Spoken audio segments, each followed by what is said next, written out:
Hi, I'm Patricia Baird Clark, and I'd like to welcome you to my video series entitled The Second Coming of Christ as Revealed in Jacob's 12 Sons. Now that may sound like a strange title.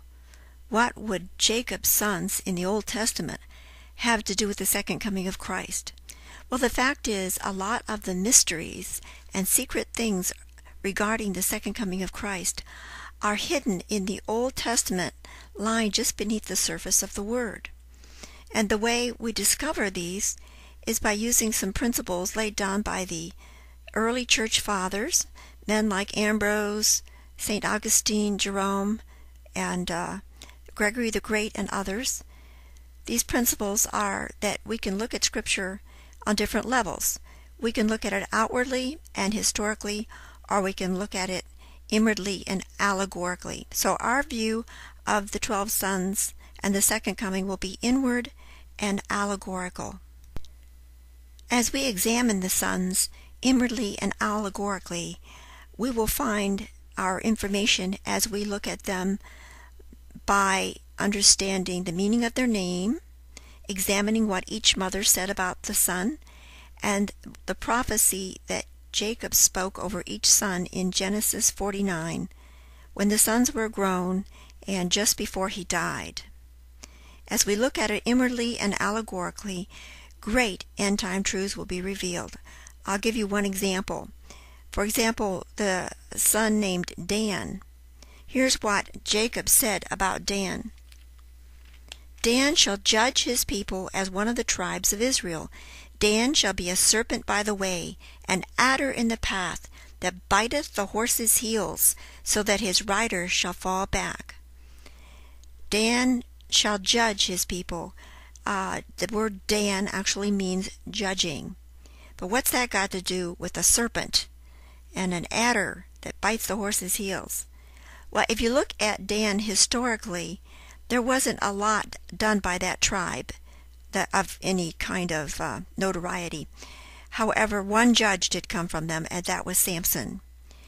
But there's another way of looking at Dan, inwardly and allegorically, and as we do that, we see that Dan is our conscience. Now think about the functioning of the conscience. It is like a serpent lying down in us. We're not aware of it, but it's ready to spring forth into action whenever we decide we're going to do something that we should not do, or we have thoughts that we should not have. That's when he springs into action, and he nips at us like a serpent biting at the horse's heels, so that his rider shall fall backward.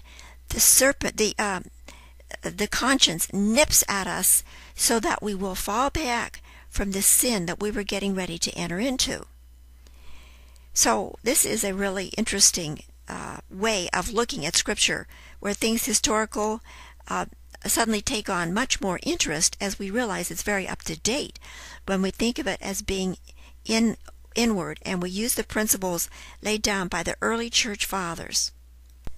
As we look at the first 8 sons, we will see that they represent various stages we go through as we come into maturity in our walk with Christ, beginning with Reuben, who is a type of our revelation of Jesus Christ as the Son of God, all the way to Asher, which is the joy we have in fulfilling the Father's will.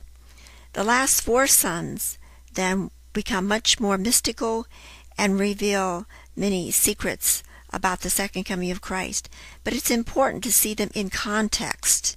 It's important to understand what I say about the first 8 sons, so we can see how the last 4 then fit in order, and it'll be much more meaningful. At the very end, I'm going to show a map of the tribes in their inheritance in the Promised Land. And this, rather than showing us historically the real estate each one had, it's showing us a picture of a completed Christian's spirit in the end times. And from this map and the cities, we will learn what the end time ministry is going to be by the church as she comes into completion in these end times.